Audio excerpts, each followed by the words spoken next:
My name is Bryon Widner. I'm a former neo-Nazi skinhead. Not only did God change me physically, he also brought love into a world of hate and violence.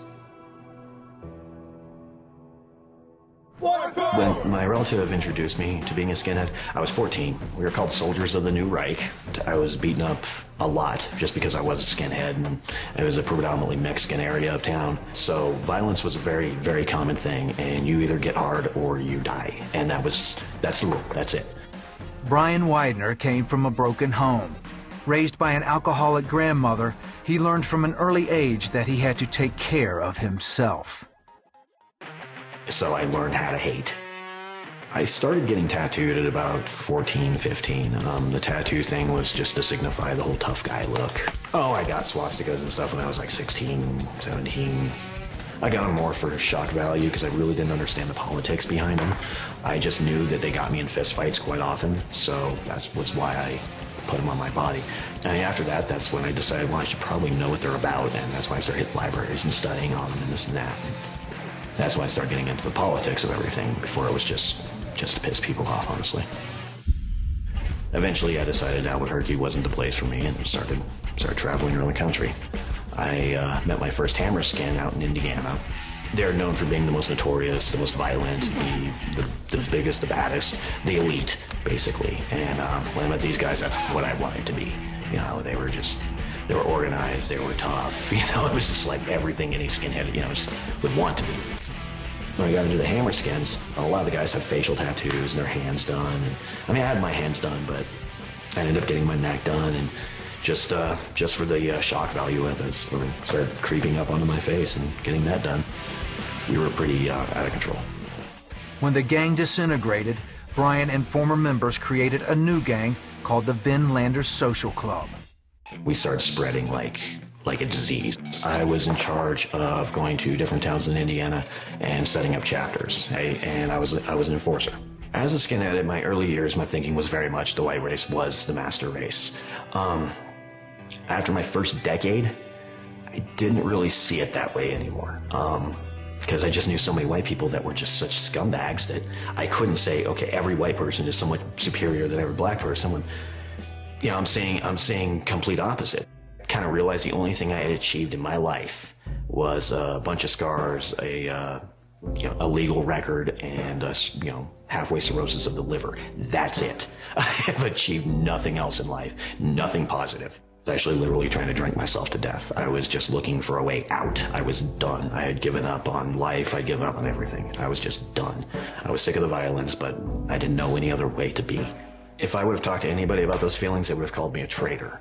And then I would have been branded as such and probably shot. So I just bottled it up and drank. That's all I did. Bryon was depressed and on the edge of suicide. Then he met Julie. I just fell in love with her. After we got married, my former gang got real jealous of the fact that I got married and moved 10 hours away because I was no longer available for their business.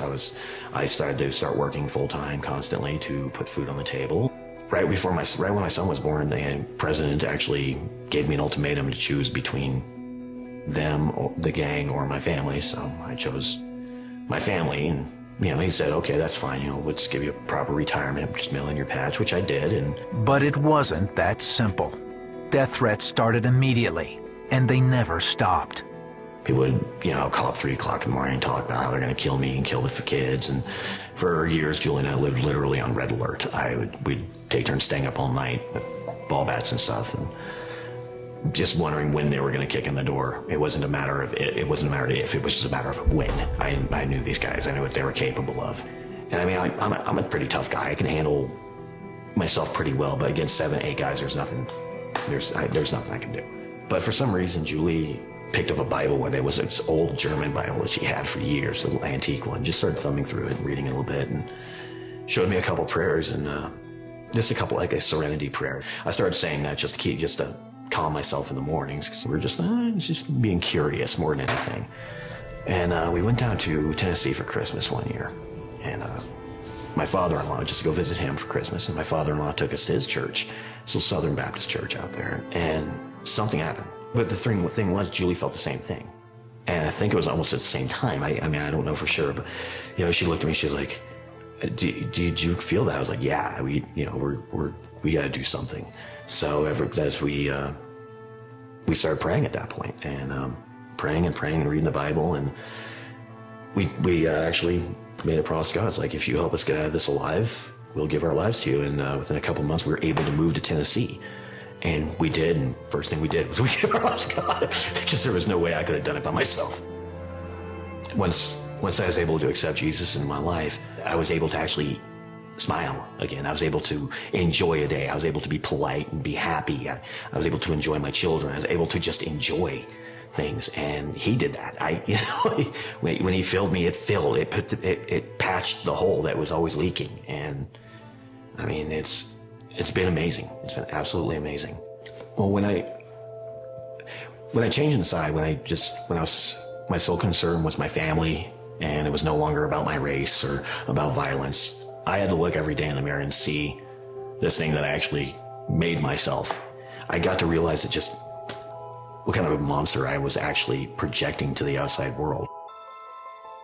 With the past lingering on his face, Bryon's desire to live a normal life seemed hopeless. I mean, I'd go out and try to get jobs, and yeah, nobody would talk to me. Parent-teacher conferences were always a mess.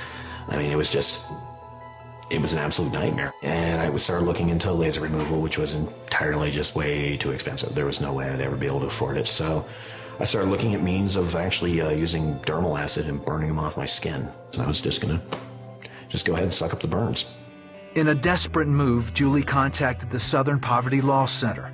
With their help, they located an anonymous donor, and Bryon began a painful 2-year journey of removing the tattoos. It was absolutely amazing. We ended up doing a Q-switch laser out in Vanderbilt University. Dr. Bruchak, he had never seen anything like me before I walked through the door, because I just had so much coverage that he had never ever taken on something like that. And physically, it was incredibly painful. It took about 23 to 25 treatments, but everything that's happened has been just literally a miracle. The removal, my family is safe, we are safe. We have a beautiful home. I'm working. And it wasn't my doing. I didn't do any of this, you know. I'm barely a high school graduate, you know. I'm not really anything. I'm a former street kid. God has done just miraculous things in my life, and now I can finally give glory where it's due. I can finally give him the credit.